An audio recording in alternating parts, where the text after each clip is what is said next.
Okay, good evening YouTube and welcome to episode 20 of the FPL family. My name is Lee, this is Sam, and we are going to be looking ahead to game week 12 in FPL, and I for one am delighted it's back. I do like the internationals, yes, and it's nice to watch England, and we're shooting this as the England-Brazil game is going on, so if there's anything interesting going on in that game we can report it as it's going on. We've just heard that the Republic of Ireland have scored against Denmark, so that's awesome news. I, for one, would love to see the Irish at the World Cup. So it's all going on as we speak. We're going to try and stay focused on the video. As usual, we'll try and get it in 30 minutes. It won't happen, but to be honest, I don't even care. We can spend as long as we want tonight because I've missed FPL. What about you? Me too. I mean, I must say, I normally really like internationals, but two friendlies, it's just a bit like...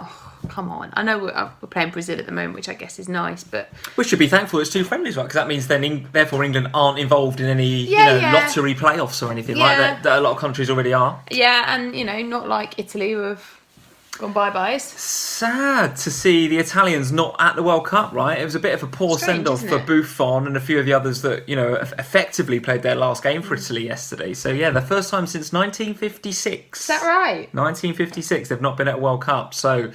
The Italian's not going to be there. Let's why don't we start with that? We'll do a quick international roundup. And the reason we're going to do that is because actually a lot of news to report over the last week or so from FPL assets. A lot of FPL assets getting goals, assists, injuries as well, I'm afraid. And also it may affect our game week 12 thinking because you're going to have players that have played two lots of 90 minutes or, both games in the international break or maybe even longer than that.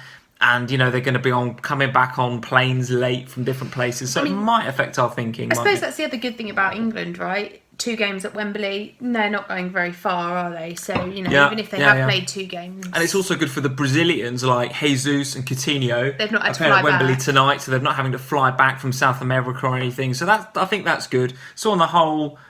Maybe the impact of that is lessened a bit for game week 12, but only for certain nations. For certain nations, yeah. So we'll do a quick roundup. We'll do our look ahead to game week 12 as usual. We'll have top points pick. We'll have Jammy pick. We'll have captains and transfers. You done your transfer already, haven't you? I remember on the last vlog you were saying you'd done an early one. Yeah, I did it. Just remind us of what that was. So long ago. I did Bertrand out for Charlie Daniels. Yeah. Bertrand for Charlie Daniels. Okay, and you thinking of doing any more, or should we come to that later on?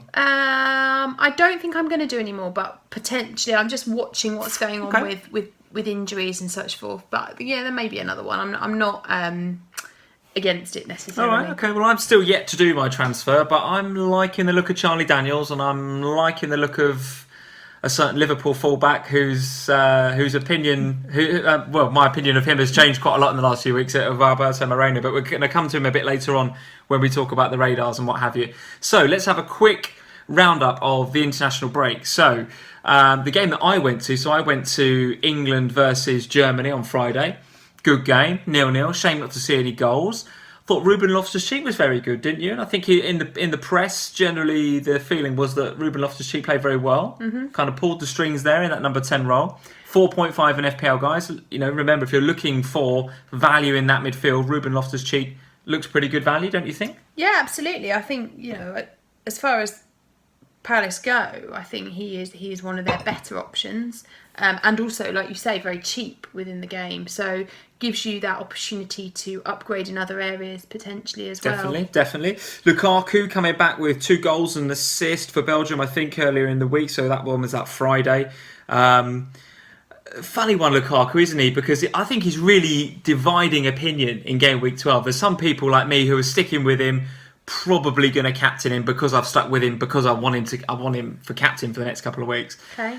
But then people just ditching him because he's really, really out of form. But then he scores 2 for Belgium. So let's say he got an assist. Hazard with a goal as well for Belgium. Jones for England with a bit of a knock. So we're kind of unsure as to how bad that is at the moment. He's constantly injured at the moment, that boy. He's in and out and in and out. It's a bit of a medical lottery with Jones at the moment, for want of a better way of putting it. It's a bit, he kind of feels like he's got some niggle there that's a problem. Yeah. And they're kind of, I don't know, that just shows his importance, I think, to Man United. Because he'll play. Well, I'm not sure, but Looks like he's going to play at the weekend, but let's see. It's a 10-day. I said to you on Friday night when you texted me from the England game, and you said you already did your transfer early, and I said no. It's a 7-day injury, and you were like, all right, Pochettino. Oh, don't get me started on Pochettino with his Harry Kane. Oh, I'm out for 2 weeks at the beginning of the international break, and then 3 or 4 days in, oh yeah, Harry Kane will be fit for the North London derby. Yeah, don't worry about that. Can't play for England, mind you, but yeah, he'll be fit. Same as Dele Alli, isn't it? All right to go to the EMAs, but not all right to play for England. Oh, don't get me started on. So Paul Pogba, as well as Dele Alli, they're both loving it up at the MTV EMAs, aren't they? Like all over YouTube and Facebook and Twitter, all dancing, and Pogba doing his dabbing backstage. Come on, boys, we've got a game to play.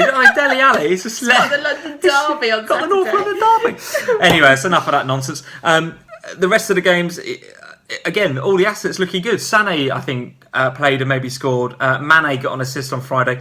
Although Mane's kind of gone back to Liverpool now with what seems to be a slight recurrence of the old injury. Okay. So I don't know if that hamstring is still giving him a bit of a niggle. Back a bit early. Well, he's flown back to Liverpool. No, I mean, did he come back a bit early? From the injury, you mean? Yeah. I don't know, because he didn't really show much signs of it in our last game. But maybe he's gone out on international duty and maybe tweaked it again. Okay. So on that basis, I would maybe hold off bringing him in just to see, that it's not something serious. He was going on the radar this week, maybe not. We'll come to that a bit later on, particularly when you think about the Coutinhos and the Salahs are also in there, and Salah looks like the pick for Liverpool, doesn't he? Jesus has got a goal the other night. He's playing again as a part of a front three that consists of Neymar, Coutinho, and Jesus tonight at Wembley. That's pretty hot. That's pretty hot. Son for Spurs, I think South Korea beat Colombia 2-1. So Son amongst the goals on again. International duty, absolutely. Again, I mean, flying when he's on international duty. Very, very quickly. Do you think he's an FPL asset? He's amongst the goals a lot lately, right? Is he going to play? It's a really tough one with Sonny because I think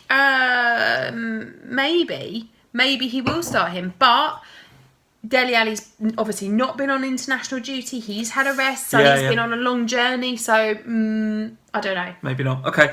And then So Saturday, Aguero played, Morata played. I think they both got a goal. We're going to come to Aguero in a minute because there was some news from earlier which makes him possibly a doubt for the weekend. We're going to come to that in a sec. But star of the show on Saturday was David Silva, 2 goals and an assist. I think he assisted Morata for the Spanish 3rd goal or maybe 4th goal. So Silva all over it again, dangerous as hell, getting in goal scoring positions, which we've seen of late in FPL and for Manchester City, without him actually pulling in the FPL points. We've seen him get in those dangerous positions. Last week, He did, but he seems to be knocking him in for Spain.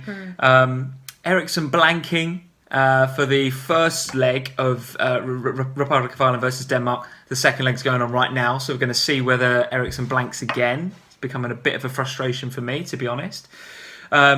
Hazard again with a potential bit of a niggle. Again, there's a lot of these players that are kind of just returning to their clubs with little niggles. Hazard's another one to keep an eye on. What else to say? I think that's the long and short of it. A lot of it's still going on right now, as we say. The news all over Twitter from earlier today is that Aguero seemed to faint or maybe lose consciousness at half-time during the Argentina and Nigeria game.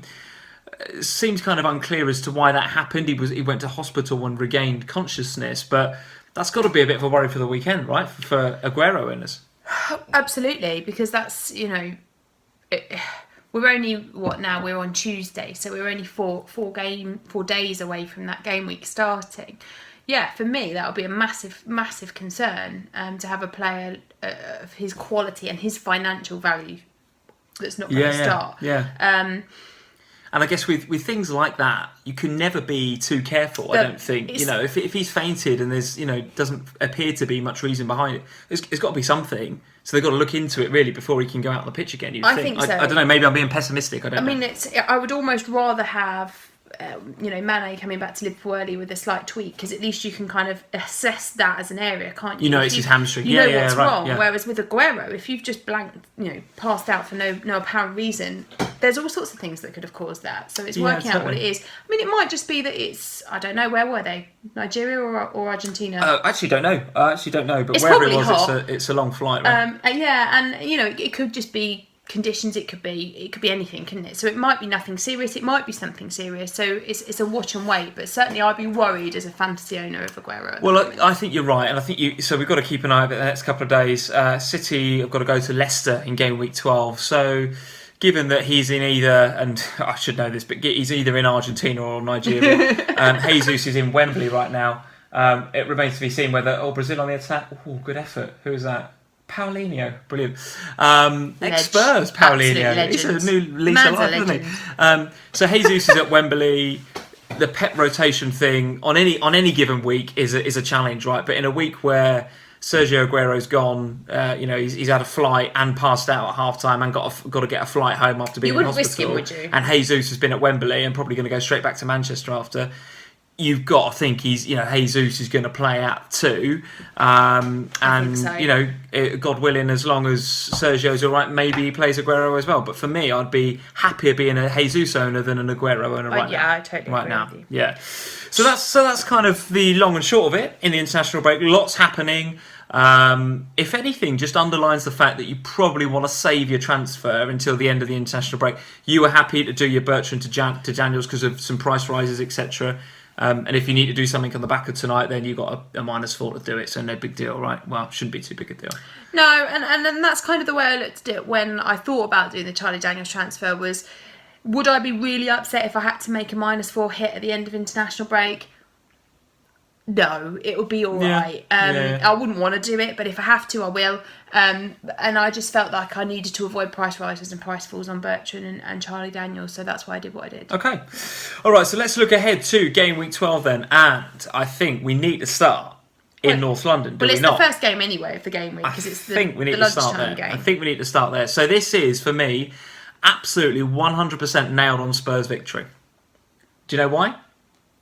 Mike Dean is refereeing.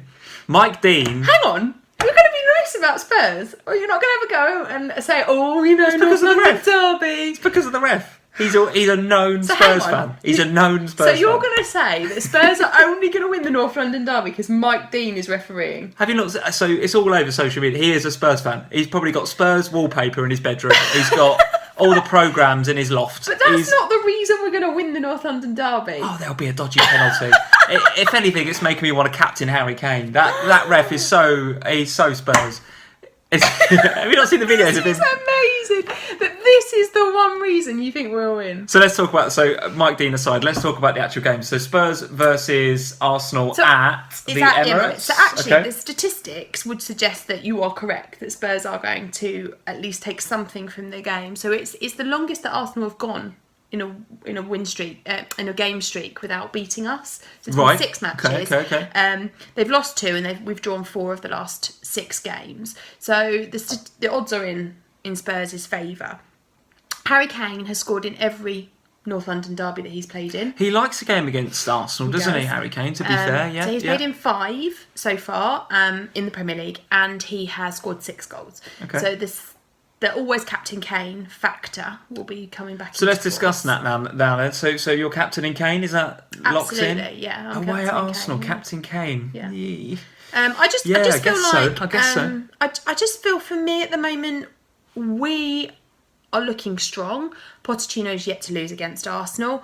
We play better away from home at the moment than we do at Wembley. We're getting better at Wembley, but at the moment our away form is really good. Harry Kane is on fire and he loves a game against Arsenal. Coming back from injury though, are you worried that this is an injury, or if anything, does it add to his case that he's had a 2-week rest? Look, the fact that Harry Kane and Dele Alli have sat on their bums, gone to the EMAs, Harry Kane's been off doing little date nights with his missus I've been watching on Instagram.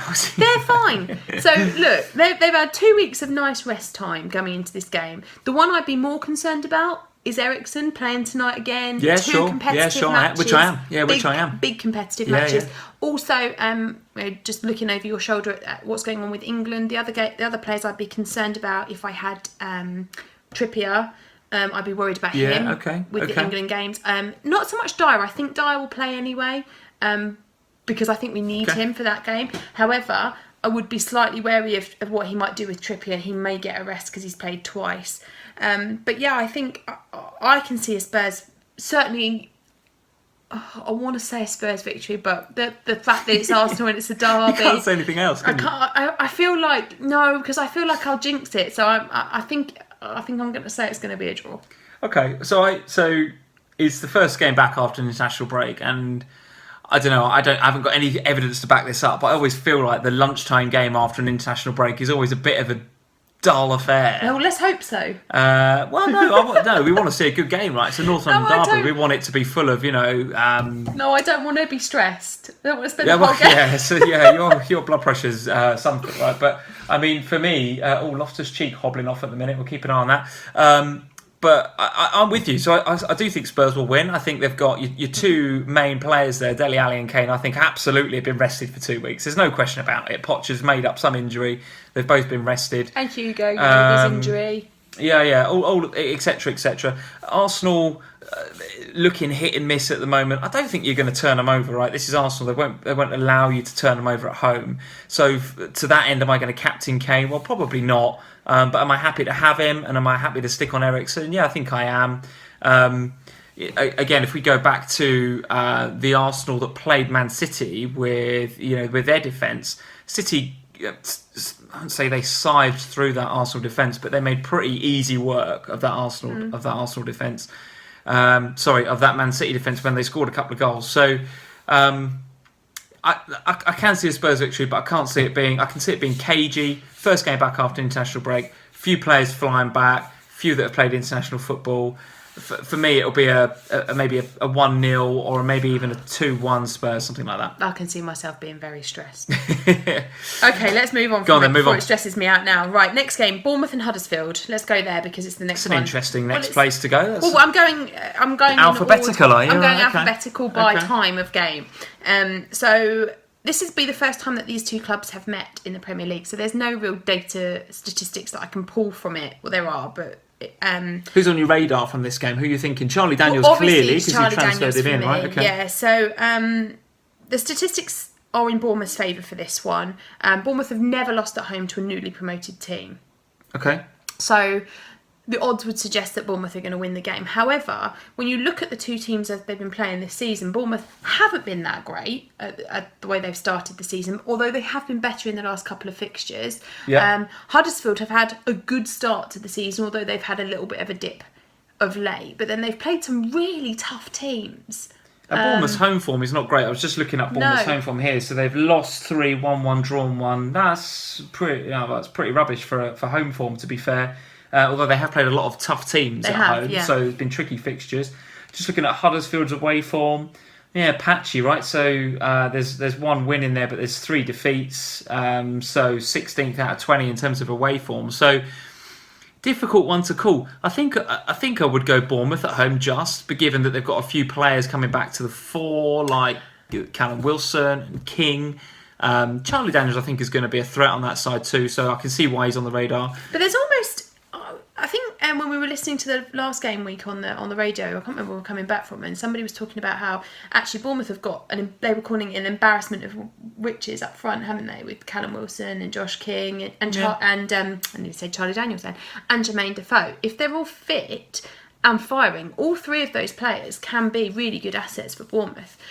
Defoe, if he plays, he'll be right now. I'm going to get this statistic wrong, so I'm going to look at it. Not after the last video. You've got to get these statistics right. Got to get it right. So if Defoe plays, he will have played against 40 different Premier League teams. He'll be the first player in history to have done that. And he will have scored. I like these stats, but what's the relevance to FPL? Right, I'm getting to it. Right, okay. So he will have. He will become the player that scored against the most opposition, different players, so different teams. So for me, it will be 37 teams. So should we get him in our FPL squad? So yes. So for me, I'm currently, as we all know, I'm playing the game with 2 big and 1 small strikers. Up top. Yeah. So at the moment, I'm on Tammy Abraham, but Defoe is going on my radar as one to watch because I'm starting to think if he plays, and I don't know for definite that he's going to play. I don't think he'll start. I think he might come on, but if he does start playing for Bournemouth, he's got the potential there. And they've got the fixtures to back it up. So if you look at fixtures, Bournemouth's upcoming fixtures, Huddersfield, as we just said, Swansea away, Burnley at home, Southampton at home, Palace away. doesn't get any better than that, in my opinion. No, it doesn't. So if Defoe can start firing, I can see him being a good pick. Now we're going to go for.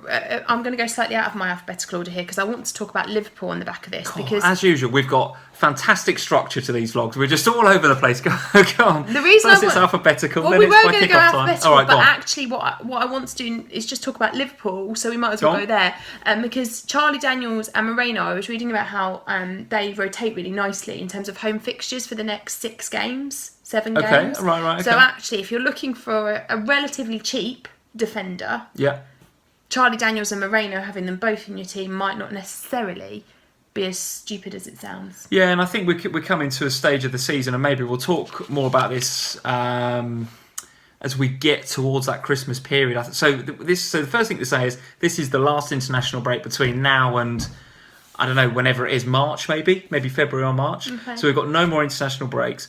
For those of you that clearly follow the Premier League pretty closely, December is crazy busy for fixtures. We just get fixture after fixture.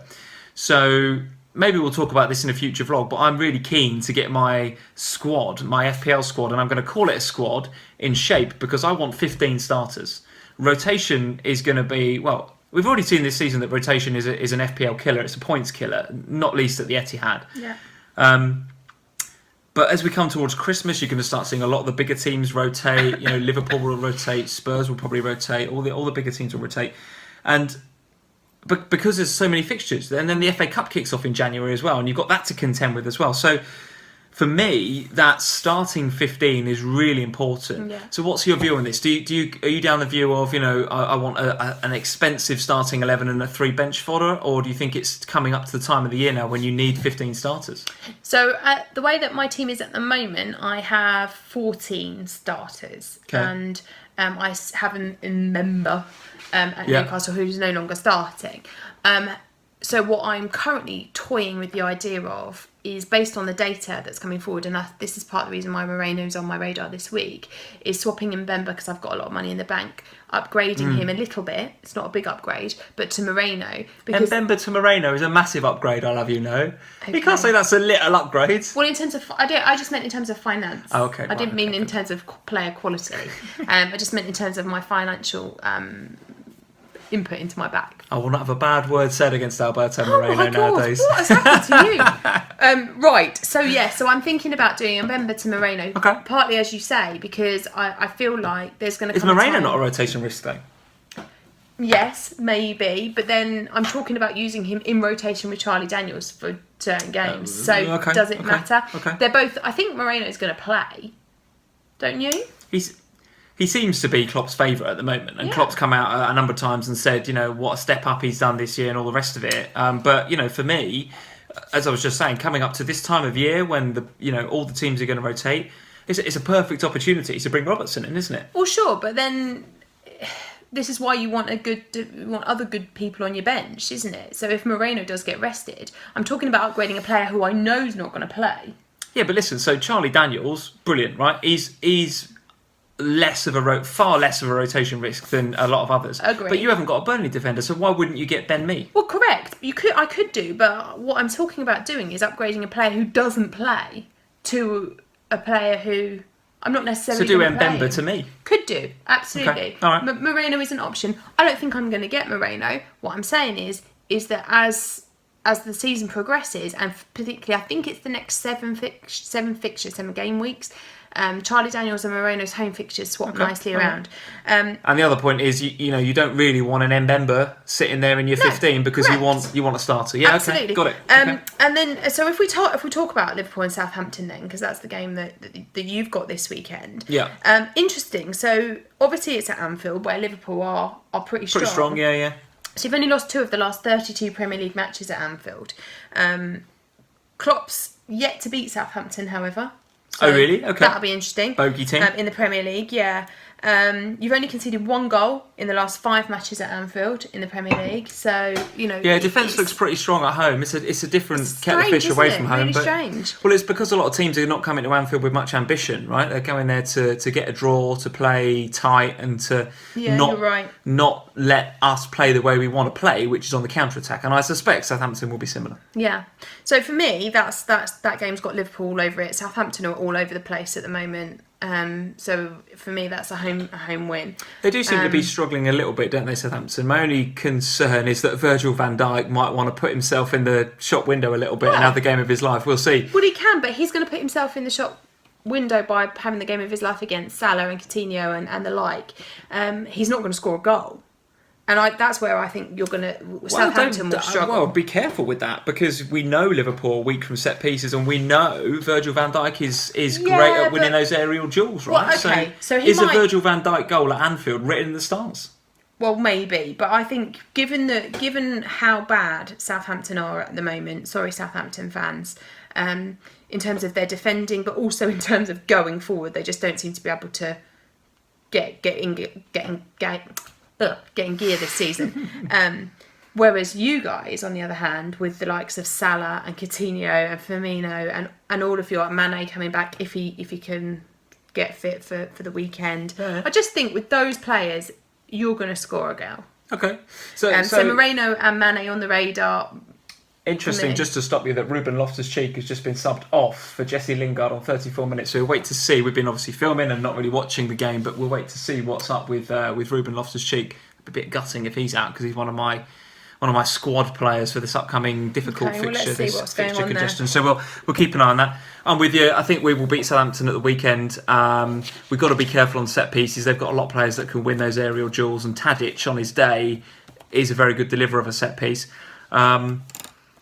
Yeah, I mean, if you look at, Salah hasn't played. He's not been in the Egyptian squad, so he's had a couple of weeks rest. So that's great. So I think he's a really good pick. Why is that? Why has he been rested? I don't know. Just because he can't score a penalty? He's been dropped? No. Well, he scored the penalty that saw them through to the World Cup. So if anything, he's maybe thinking, I don't maybe need Salah for a couple of friendly games, right? And Klopp will love him for that, because it's effectively a 2-week rest.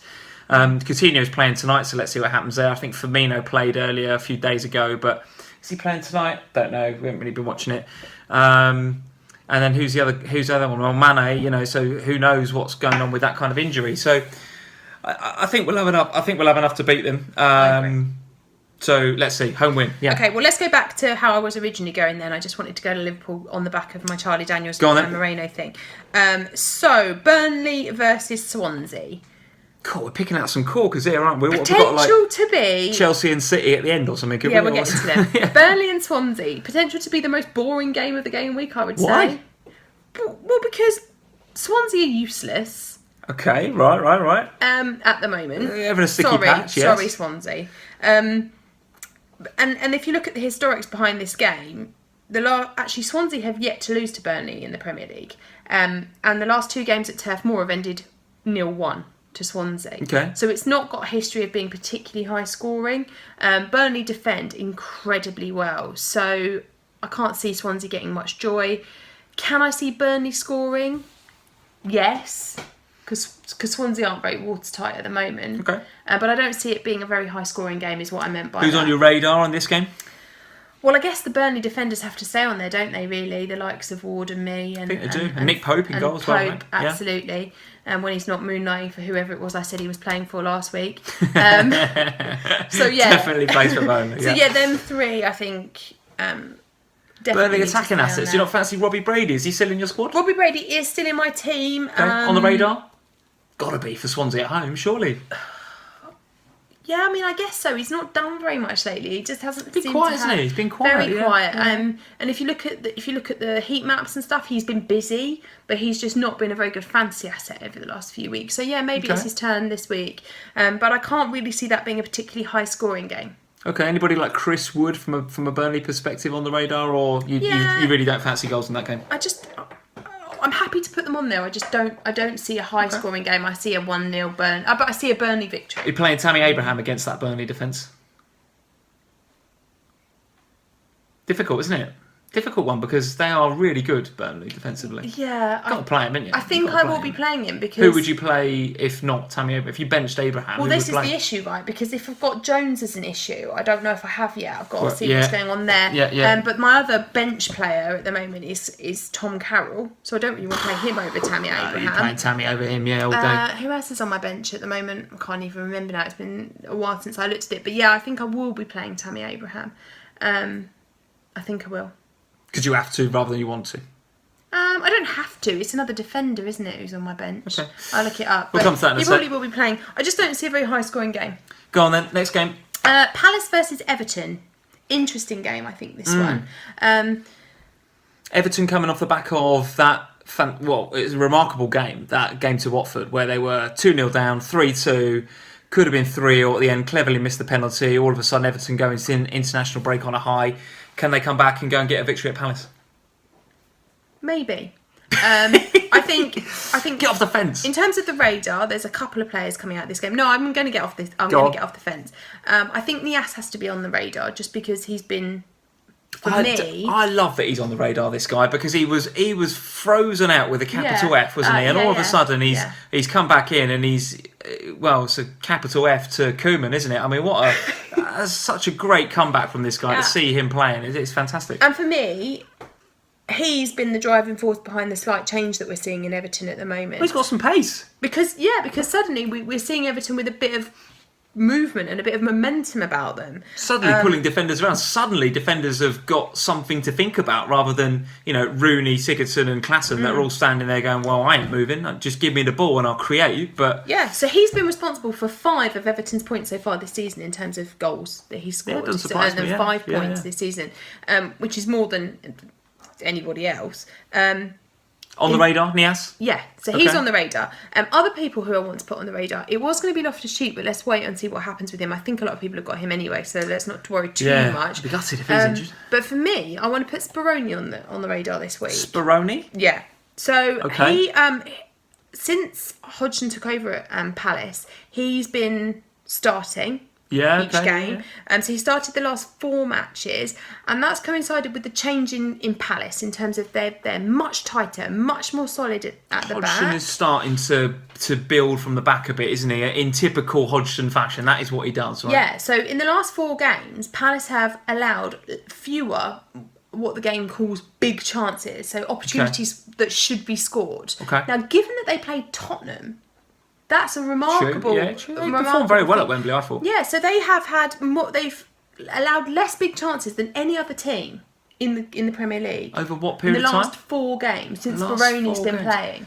So and since Roy's been since Roy's taken over. So there is a change in Palace at the moment there. And so for me, Speroni is one to keep an eye on. He is the cheapest goalkeeper in the game. He's only 4 million, so he's even cheaper than Elliott and Newcastle. Is he really a 4.0? Yeah. So really, what you could, because he wasn't playing, so what you could have potentially, if you're brave enough, is only spending 8.2 on goalkeepers if you did Speroni and Elliott, and then that frees up so much more money to spend elsewhere. So get all that, but is Wayne Hennessy not first choice? What's the deal with Wayne Hennessy? Is he injured or something, or does Roy not fancy him? I don't know. At the moment, it just seems that Speroni is his first choice. All right, well, definitely want to keep an eye on. Let's have a look at Palace's fixtures. Everton at home, Stoke at home, Brighton away, West Brom away, Bournemouth at home. I'll tell you what, there's clean sheets in there. I'll be watching There's him. Clean sheets in there, absolutely. If he likes Speroni and he's giving him the thumbs up, he's giving him at the game 4.0, that's a great one to put on the radar. So for me, he's on the radar definitely. All so right, I've got like Nias at Everton, and also Speroni at Palace. I'm not sure which way I think this game's going to go. I actually think I'm going to go with Palace on this one. Yeah, I mean Everton aren't exactly prolific, are they? No. Despite scoring 3 against Watford, they were really bad for quite a lot of that game until something flipped and good old Leighton Baines decided to start playing.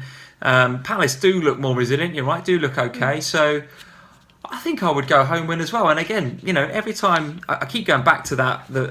Is it the first or Roy's second game in charge where they beat Chelsea at Palace at Selhurst Park? The fans and the noise in that stadium are fantastic. The Palace fans are brilliant. They are absolutely brilliant. Definitely. And if they can recreate that atmosphere again, there'll be a handful and a problem for any side, not least Everton, who are flaky at best. Yeah, I agree. Okay, let's hit a big club then. Oh, thank God! Right, go. Leicester versus Man City. Right, the Pep lottery strikes again. Go on then. So who have you got from the Pep lottery in your squad for this game? Who's in? Right. So in my squad, I've got Otamendi. Not going to play because he's suspended. Oh, he's your other defender, isn't he? He's my other defender. So you've got to pay Tammy Abraham. because he's suspended. Yeah. So I've got Otamendi, but I've also got Silva. So obviously Silva will be playing for me in this game. Yeah. As that's a no-brainer. As long as you're not rotated, but what, Silva? I can't see Silva being rotated. I'd hope not. Not if he's got issues with Aguero and other people. I think Silva will be fairly safe. I'm with you on that. Go on. All right. So in terms of the data and the statistics behind this game, Leicester have won 2 of their last 3 matches between them and City. Have they? Yeah. Got a really good recent record. Got a really good recent record. Really? Vardy scored his only Premier League hat-trick against Man City in this fixture last season. Fancy a Vardy party, dear. Maybe a Vardy party. But if Man City win this game, they will become the first team to win their first 6 away matches. I was going to say, there's some records to be broken here. City are getting into real record-breaking territory, right, with unbeaten runs and numbers of wins and all sorts coming up now, right? So the data says Leicester, but every ounce of me says that that's a City victory. I'm kind of surprised the data says Leicester. I mean, I'm, only for the last 4 previous meetings between the 2 in the Premier League. Yeah, but it's very difficult to sit on any vlog or any social media right now and back against City. But there's a change in City, right? Even from last season to this. Yeah, massive. So that's why the data isn't right. Yeah, because massive. Actually, there is no way. Sorry, Leicester fans, but there is no way that I'm going to sit here and back you against City. You just can't. City are unstoppable at the moment. Yeah, so I've got Jesus and Jesus only. I think I'm kind of cool with that, given the Aguero news that we heard, given that Jesus is at Wembley and not having to travel too far to get home after tonight's game. So I think I'm okay with owning Jesus. I think he'll play. I'm actually considering as one of my transfers maybe Eriksen for a Sané or Eriksen for Sterling. I still think, having said what we've just said on this vlog about having sure starters and you don't want rotation rigs over Christmas, it would still be a very brave FPL manager to go between now and January/February with only one Man City asset. And if you look at the fixtures coming up, City have got Leicester, Huddersfield, Southampton, West Ham, and then they go to Old Trafford. The next 4 for City look really good, starting away at Leicester. I'm very tempted to have at least one of those midfielders in there, and I kind of like Sané, right? And when I saw him at Wembley in the flesh... Eriksen has actually scored for Denmark tonight. Oh, Eriksen has scored for Denmark. Just thought I'd just check, because we haven't had any goal flashes. They're losing the Irish. Oh, come on, the Irish. But when I saw Sané in the flesh, when I went to Wembley the other night, he is a class player. He's class. He's gliding around. He didn't get really out of second gear on the night, but... he hit the bar, he's unlucky not to score. He's getting into dangerous positions, pointing where he wants the ball. I like Leroy Sané, looks like a very, very good player. Okay. So I think we're both going to say that it's a City victory. City win, but I think we'll say that every week, yeah? Yeah, certainly. Go on, next game. Yeah. West Brom, Chelsea. What are you thinking? Chelsea. West Brom are terrible at the Yeah, moment. Sorry, West Brom. It's a shame, isn't it? Because, do I like Pulis as a manager? I think I do. He gets bad press for being negative, doesn't he? And I think that's coming round again. And the West Brom fans are starting to call for his head. They are at bottom of the form league right now, West Brom. They are 20th out of 20. And the last time that Chelsea were at the Hawthorns, they won the league.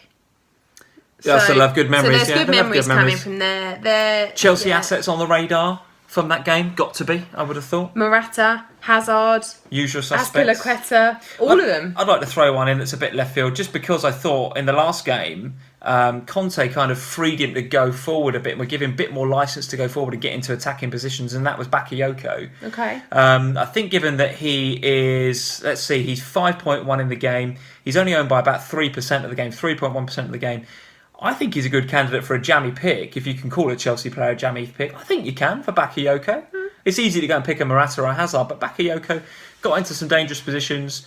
The question is, can he turn that into FPL points against West Brom? Yeah. If he's going to against any team right now, it's the Baggies, because they are in really, really bad form. And they've lost all of the games at home against reigning champions. They'll be losing the next one as well. Yeah, I can see a Chelsea win. I can see a healthy Chelsea win. Me too. I don't think Chelsea have got any terrible news coming out of the internationals Just other than the Hazard Hazard niggle. Yeah. Let's see if it's an injury or whether it's a niggle. Morata's in good form. He scored, the other night. So yeah. Okay. yeah, Chelsea. looking good. Bakayoko, potential jammy pick, but we'll come to that later on. All right, and then the other big team on Saturday, the evening game, Man United versus Newcastle. Okay, so I've got to back my man Lukaku. I mean, I've stuck with him through this sticky period when I might not have, and I've done transfers, the likes of Morata out for Kane, where I could have done Lukaku out for Kane. So I've stuck with Lukaku. I was really pleased to see him score the other night. Got a couple of goals, didn't he? One was a classic Lukaku goal. First touch was terrible, kind of ricocheted in off his knee or something. It was an awful goal. But look, Lukaku's got a reputation for being a bit of a flat track bully. Newcastle, by no means are poor. They're having a good season, right? Having a very good season under Rafa, and defensively they look good. I've got to back him with the armband. I've kept Lukaku for You're the gonna next. captain him. I have to. I think I have to. I've kept it with him up to now. The next 3 games for Man United are Newcastle at home, Brighton at home, Watford away. The next 3 look good. Then it's Arsenal, Man City, and you might want to sell him. But for the next 3, this is why I've stuck with Lukaku for these 3. Okay. Got to go. I've got to armband him. I've got to. Okay. That's the reason I stuck with him. Okay. Don't give me that look. Right then, so let's have some stats then. So United are unbeaten in the last 22 Premier League matches at Old Trafford. I can see that remaining intact. The last 6 games they haven't conceded a goal. I really hope that Jones is going to be fit. I think, yeah, me too, yeah. Is Pogba back? If he can, no, he's if too he can busy. dab at the EMAs. He's too busy swanning about with musicians, isn't he? Good news for you on Lukaku stats. So he has scored 9 goals in 8 Premier League appearances against Newcastle. So much he likes like to goal Kane against them. That's Newcastle, good. Okay, so he likes them. With Arsenal, he does like scoring against them. Okay. So yeah, I think Man United victory, but I don't see them battering Newcastle. Newcastle have been alright recently, so yeah, I think you're probably right. And without Pogba, we've said it before, so we're not going to labour the point. They don't look quite right, United. Jose's getting a lot of stick for being negative in the way he approaches games. Mkhitaryan's off the boil. Is it brave to captain Lukaku? I don't know. I mean, it's an obvious choice, isn't it? He's at home to Newcastle. No, I don't think it is. I don't think it's brave. It's, if anything, it's a bit obvious. But then, I like it when both of our captains are on TV games. Yeah, and with 2 different captains, right? Yeah. I mean, you've not got Lukaku, so that's encouraging me to pick Lukaku captain. I've got Kane, so I think I'm sort of covered if he does something. For me, I think we'll come to top points pick later on. I think Chelsea are the team to look at, and I think Morata's the one to look at against some very, very poor baggies. We'll come to that later on. But Lukaku, I'm backing him. He's in my team. Probably going to captain him. So actually, it's looking forward to that game. Okay, so it's a good Saturday. To be fair, all the big players playing on Saturday. Yeah. Sunday, there's only one game. It's Watford and West Ham. Okay. So interesting fixture for me. Is it at Watford or at West Ham? It's at Watford. Okay. So Watford have only lost 1 of their last 6 games at home against West Ham. So against West Ham, because I was going to say their home form so far this season is actually not that great. No, They've played some big sides at Vicarage Road, but they've only got 1 win, I think, so far this year. Yeah, but they don't historically do They historically do well against West Ham at home. Yeah. West Ham's away form is woeful as well, by the way. Only 1 win in the last 13 matches. I was going to say, I don't remember them winning this season. 1 win in the I last noticed, I don't know if we said it earlier on in the vlog, but Hernandez got a bit of a niggle away on international duty, so I think it's only a 1 weeker, but he's clearly out for that Watford game, so that's a big miss for them. For me, I think it's a home win. I think Watford are full of confidence at the minute, and I'd back Richarlison. Maybe not with the armband, but I'm certainly going to play him. We've talked about Richarlison before, and I think I've said this before that he's had the most attempted shots in the Premier League so far this season, apart from Harry Kane. So Harry Kane's had 59, Richarlison's had 39, 7 shots on target, scored 4 goals. For me, Richarlison. Outside armband contender. Maybe. The thing that puts me off is it's the new manager thing at West Ham. I'm always wary of a new manager. Is Moyes that inspirational? Well, are the fans going to be? Are the fans? So first of all, it's an away game, so ain't going to be that many West Ham fans there. But I'm really interested to see what the first atmosphere is like in the Olympic Stadium. First West Ham game at home. Let's have a look at their fixtures. Okay, so for Leicester me, next week. It's less about the fans, and it's more about the fact that it's a new manager that the players it's that Mahrez thing that we always talk about, right? It's that getting up for it when it's a new manager in town, wanting to prove that you've got something about you. So for me, that what puts me on edge, and I think Watford will win the game, but I wouldn't captain Richarlison on that basis. Yeah, okay. All right, so who's on your radar from that game? Obviously Richarlison stays there because I think he's quality.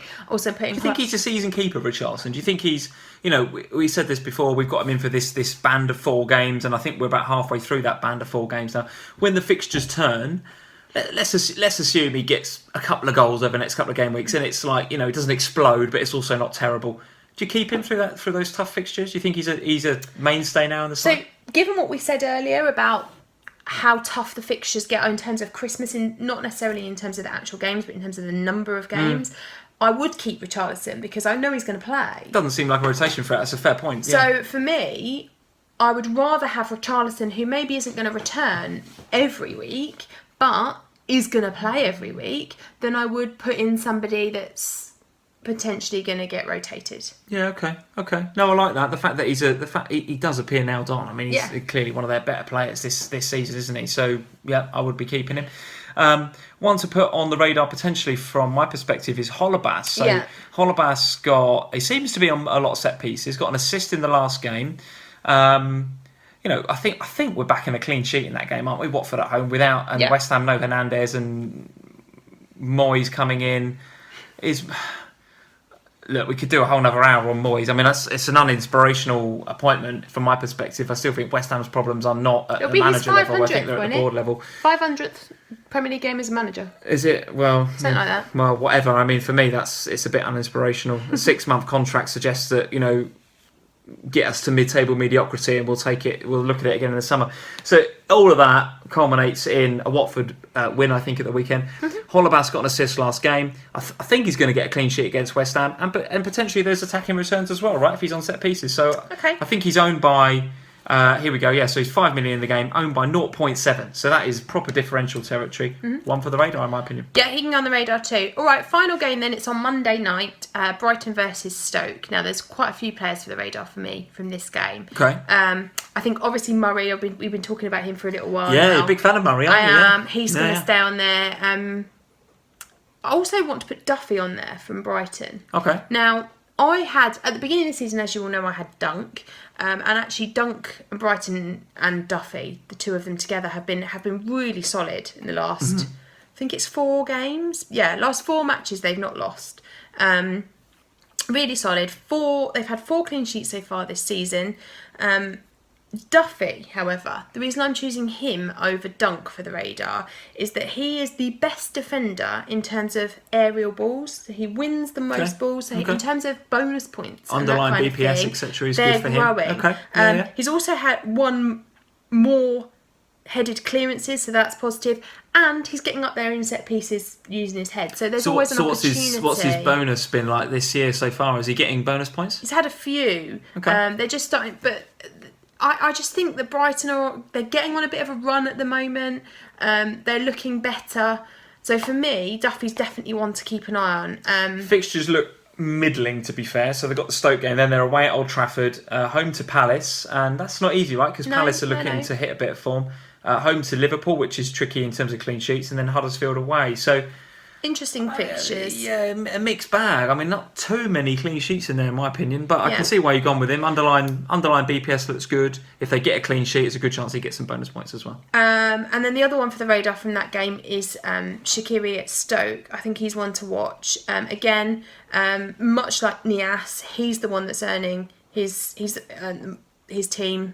I can't remember how many it was now. I did write it down. But more points. 6. So he's earned them 6 points from his 4 assists, which is more than any other player. So yeah, he's hitting a bit of form, so he's definitely one to watch too. Okay. Brighton victory for me, I think. And the Stoke fixtures don't look too bad. Brighton away, Crystal Palace away, Liverpool at home, Swansea at home, and then they've got to go to Wembley, which is obviously tough. So 3 of the next 4 don't look too bad for Stoke. So Shaqiri, maybe. Not buzzing to get him in, but on the radar. On the radar. Absolutely, yeah. I think it's a Brighton victory for me, though. I don't know. I mean, we've gone with a lot of either a home or away wins. I'm going to go draw with that one. Let's sit on the fence and go draw. Okay, that's it. All right, cool. So we need to talk about top points picks. We need to talk about captain picks, which I think we're quite clear on. And then we need to talk jammy picks. Captain picks. I think I'm going Lukaku. You're going Kane. Top points pick for me. I'm actually not sure about Lukaku. I mean, if I had Morata, I just look at that West Brom form, and I look at the amount of negativity coming from some of the West Ham fan base as well on Twitter. I can actually see Chelsea turning them over at the weekend. I know it's at the Hawthorns, but I can still see them turning that over. I think even if it was at Chelsea, they'd maybe sit in and park the bus, and that would be harder for Chelsea to get through. Yep. But the West Brom faithful will be looking for them to put on. They won't let them park the bus at home. They've got to show some attacking intent. They've got to put a team out that's not 5 defenders and 3 defensive midfielders as they did in their last game. Nevertheless, I still see Chelsea coming through and winning that one, and I fancy Morata to be top points pick this game week. Okay, in terms of jammy picks, I'm actually gonna go off what we were talking about earlier. So I'm gonna have Holebas this week. Yeah. Okay. So like you say, 0.7% ownership. A defender jammy pick. Okay. Yeah. Interesting. The West Ham are terrible, aren't they? 3 defeats. 3 draws. I just think the Moyes factor, though. You said it yourself. I did talk about the Moyes factor, but I just think that I can see Watford winning that game, and I think Richarlison is too obvious a pick. So let's. Do you like the Bakayoko thing as well? Bakayoko's not a bad shout. Owned by under 5%, so it would be a good jammy pick. I think Bakayoko is definitely up there as well. Yeah. Okay. All right. Cool. So jammy pick, Holebas. Top points pick, Morata. Captain Lukaku, captain Kane. It's going to be interesting, isn't it? It's going to be interesting to see how it goes. Yeah. So I've got a captain that you haven't got, which is a position I like being in, by the way. Because if Lukaku comes in, that's a good game week for me. It's a nice green arrow, and not for you, which is always good. And then if Kane comes in, well, I like to think I've at least got it. I've got it half covered, haven't I, by having him. And happy wife, happy life, right? Happy wife, happy life. Absolutely, that should be the motto of this vlog. You're absolutely right. So we're going to probably shoot our next video on Saturday. We're coming too early. We're going to come to you a bit earlier. The reason being is that we are off for a few days, aren't we? We're going to Disneyland Paris on Sunday. So we're going to Paris on Sunday. We're coming back next Wednesday. So we're probably not going to be able to report on those Sunday games. But like you were saying, most of the one Monday. But all the big players will have played on Saturday. Yeah, it feels like there's a lot of key fixtures on Saturday, doesn't there? So we'll do the vlog Saturday night. Get it out to you. Well, I'll have to get it out Saturday night because we're up early on Sunday, aren't we? To get the Eurostars. So look for an earlier than usual vlog for us on Saturday night. I've really enjoyed shooting this. It's been great to be back. I've really missed doing these vlogs. As you can tell, we're at 52 minutes. 52 minutes, guys. I was going to say I apologise, but I don't. Genuinely, I've really enjoyed shooting this. I hope that you guys enjoy watching it. As ever, keep continuing to follow us on @FPLFamily on Twitter, @FPLFamily on Instagram. Leave your comments below. Who's your top points pick for this game week? A lot of candidates. United, maybe. Liverpool, I hope, to Southampton. Morata and friends away at West Ham. Brom. And then, of course, at West Brom. And then the North London derby where anything can happen. Anything can happen. Oh, exciting. All right, we will see you on Saturday night when we review Saturday's games. And what don't we do? We could do a Periscope from Disneyland Paris or something. That'd be quite cool. Oh, my goodness. Could we do that? We might Periscope from Paris. Who knows? See what Buzz Lightyear's FPL team looks like, or who Mickey Mouse is captaining this week. We won't let the kids Periscope, though, because you'll get no fantasy sense out of them. On that bombshell, we will see you soon. Thanks for joining us, and look forward to seeing you soon. All right, cheers, guys. Bye. Bye.